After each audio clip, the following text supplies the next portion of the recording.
Naging mainit ang pagsalubong ng Don Honorio Ventura State University para sa simula ng 18-day campaign for End Violence Against Women.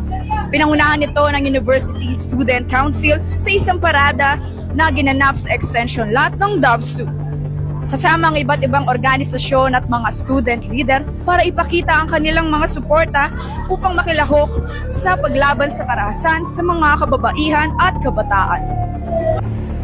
Naghanda ng iba't ibang klaseng paraan ang mga organisasyon mula sa iba't ibang kolehiyo at departamento sa parada bilang pandagdag sigla sa kampanya ng IVAW at paraan upang mas maiparating sa mga honoryan ang diwa ng programang ito.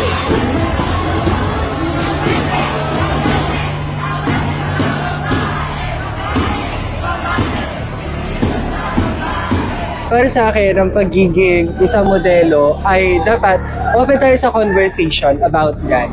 About sa IVAW, kung paano natin ito mawawakasan or may eliminate sa society. Dapat handa tayo makinig para hindi lamang ma-educate tayo, para na rin maiwasan natin yung mga actions na super condescending para sa society natin ngayon. So, ayun, dapat open tayo for conversation. From campaigning virtually or online in social media, you must live in the principle of upholding gender and development in aspects of your life. May inihanda rin na programa ang USC sa Dr. Ernesto T. Nicdao Sports Center kung saan nagbahagi ang mga miyembro ng organisasyon ng kanilang malawakang partisipasyon bilang mga leader na nagsisilbing modelo sa universidad ukol sa paglaban sa karahasan sa mga kababaihan. After this one, magkakaroon tayo ng webinar on December 2 with PCW and of course our culminating event sa December 9. Ngayon, we are inviting to everyone to join us in this campaign to end violence against women.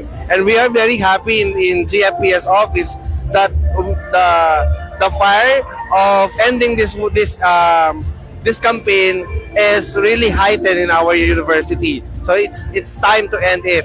Kaya sabi nga dito sa ating team, bigyang wakas ang bawsi dito sa DABSU. Sa upcoming 18-day natin, sa mga preceding days, we have various activities, yung bulletin boards. We also have a new one, the photo booth, no? Wherein each local student council, they are advised to decorate a photo booth sa respective college nila, campus or department. And also, they have their own, what do they call this? They have their own day to celebrate, no? Pwede silang sumulat and pwede silang mag-celebrate ng respective event nila, given na naka-align yon sa advocacy natin. Meron silang one day for that. And then, sa mga susunod na araw, we also have our culminating. No, I think that's December 9. So, nakaset ang culminating natin ng December 9 for us to wrap things out. Ang tema ng 18-day campaign ngayong taon ay Vow Bigyang Wakas, ngayon na ang oras, bilang advokasya sa pagbuo ng lipunang malaya sa karahasan, hindi pantay na karapatan at proteksyon ng dignidad para sa kababaihan at kabataan.